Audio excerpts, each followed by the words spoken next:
I apologize, I did not get to film an intro to this video like I normally do, so this is just going to have to be it.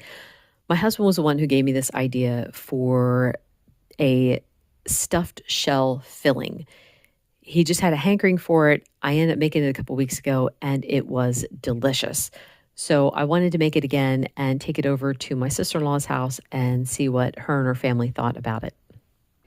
So this is going to be a little weird, but just bear with me. I got an egg in there. This is 1 pound of ground beef. I'm going to add a boatload of pepper because I like pepper, and some salt.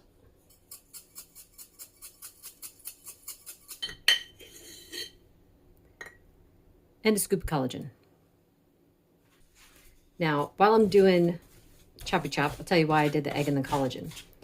So when my husband suggested that I try making some stuffed shell filling, he and I had two very different things in mind. I'm remembering ricotta cheese, and that was pretty much it. Like a mixture of ricotta, egg, and maybe some Parmesan, maybe some pepper. He was remembering ground beef and ricotta and egg. Now, I added the collagen because I always add collagen if I'm making meatloaf or meatballs or any kind of filling or anything like that. I will add a scoop of collagen.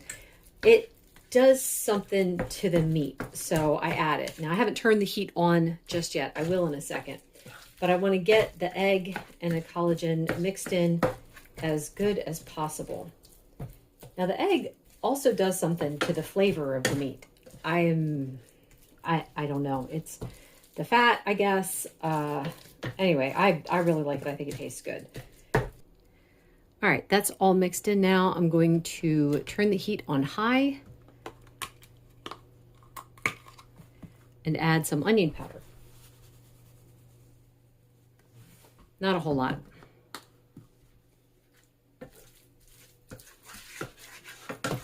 And you want to stay on top of this because otherwise it's going to stick to the bottom. And I don't know, the egg, I don't want the egg to kind of like separate and be noticeable, like as separate from the meat.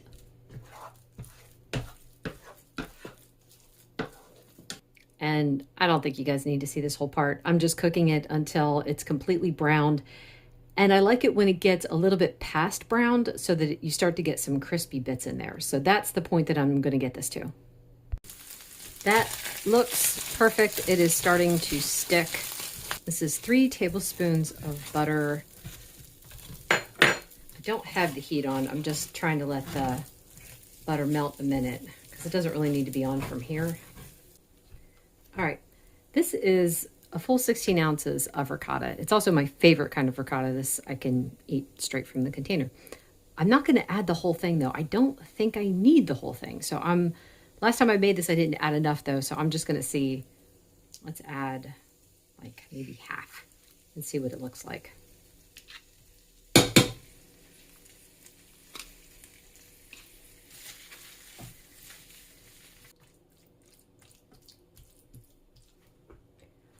I think that looks like a pretty good ratio of ricotta to beef.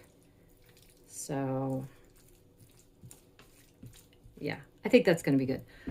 I'm going to pack this up and I'm going to head over to my sister-in-law's house to finish up the recipe.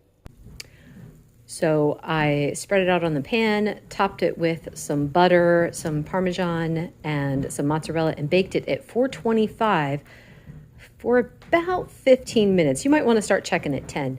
We're going to let it cool a little bit, and then me and my sister-in-law are going to taste test. All right, my sister-in-law is going to take a bite, and she's going to say what she thinks, and I'm going to take a bite.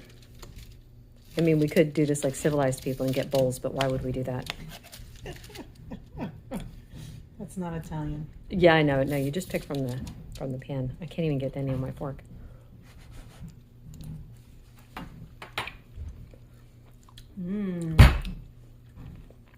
That's awesome. It was really, really good. Mm-hmm. Man. All right. If you were to change anything, what would you add to it? Besides tomato sauce, because I think tomato sauce would be good. I was going to say, yeah, tomato. If you wanted tomato sauce, but otherwise, I wouldn't change it. I think it's yum. All right, thank you. So we're going to get some bowls and eat this like regular people. And that's it. Thank you so much for watching. Bye-bye.